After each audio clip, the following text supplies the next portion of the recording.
मूल रूप से जीवन का अर्थ है। जीवन के बारे में हर किसी की अपनी अपनी राय होती है, मगर मुख्य रूप से हमारा जीवन बस समय और ऊर्जा की एक निश्चित मात्रा है। हम सभी के लिए समय एक ही रफ्तार से निकल रहा है। हमारे यहां बैठे बैठे समय टिक टिक कर रहा है। टिक टिक करके घड़ी आगे नहीं बढ़ रही, टिक टिक करके हमारा जीवन आगे बढ़ रहा है। हमारे यहां बैठे बैठे जीवन खत्म होता जा रहा है। तो ये ऐसी चीज है जिसे हम कंट्रोल नहीं कर सकते, रोक नहीं सकते, धीमा नहीं कर सकते, उलट नहीं सकते। वो बस निकलता जा रहा है। हम सिर्फ अपनी ऊर्जा को मैनेज कर सकते हैं। जीवन के जिस हिस्से को हम युवावस्था कहते हैं, वो जीवन का ऐसा समय होता है जब आपकी ऊर्जा सबसे अधिक उल्लासमय होती है। अधिकांश युवा इस बात को नहीं समझते। उन्हें लगता है कि वे हमेशा इसी तरह रहेंगे। विश्वास कीजिए, ऐसा नहीं है। मैं चाहता हूं कि आप बुजुर्ग लोगों पर ध्यान दें। वे किस तरह चलते हैं, हिलते हैं, बैठते हैं, खड़े होते हैं।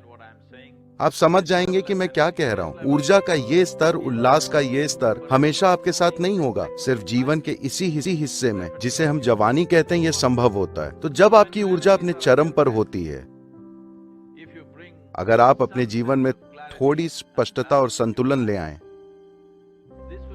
तो इससे उस ऊर्जा का बेहतर इस्तेमाल हो सकता है।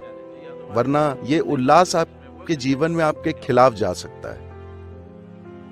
एक चीज जो मैं देख रहा हूं, देखिए, अगर हम एक महान समाज, एक महान देश या एक महान विश्व चाहते हैं, हम एक महान देश, एक महान समाज नहीं बना सकते। हम सिर्फ महान इंसान बना सकते हैं।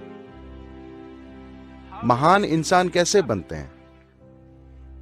किसी न किसी रूप में व्यक्तिगत प्रतिभा को सामने आना होगा।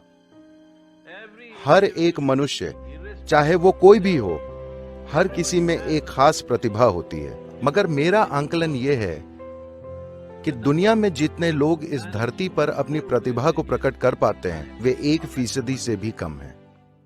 99% उस आयाम को कभी छुए बिना चले जाते हैं। बस रोजी रोटी, इस संघर्ष, उस संघर्ष के बारे में चिंतित रहते हैं। उनके अपने विचार और भावनाएं लगातार उन्हें व्यस्त रखती हैं। 1% से भी कम लोग अपनी प्रतिभा को सामने ला पाते हैं। अगर हम इस दुनिया में इसे 10% तक बढ़ा पाए, तो ये एक शानदार दुनिया हो जाएगी। पहले कभी मानव जाति के इतिहास में किसी पीढ़ी के पास इतनी सहूलियतें और सुविधाएं तथा तकनीकी शक्ति नहीं रही है जो हमारे पास है।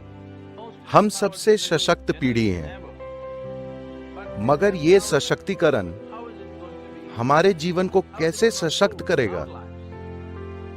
अगर हम सही चीजें करते हैं, अगर हम अपनी ऊर्जाओं, अपनी बुद्धि और अपनी प्रतिभा का सही ढंग से लाभ उठाना जानते हैं, तो आज हमारे पास इतनी सुविधाएं हैं कि हमारे अंदर इस धरती की सबसे बेहतर पीढ़ी होने की संभावना है। इससे पहले किसी भी पीढ़ी के पास इतनी सुविधाएं नहीं थी जितनी हमारे पास है। इस तरह की क्षमताओं वाली ये पहली पीढ़ी है।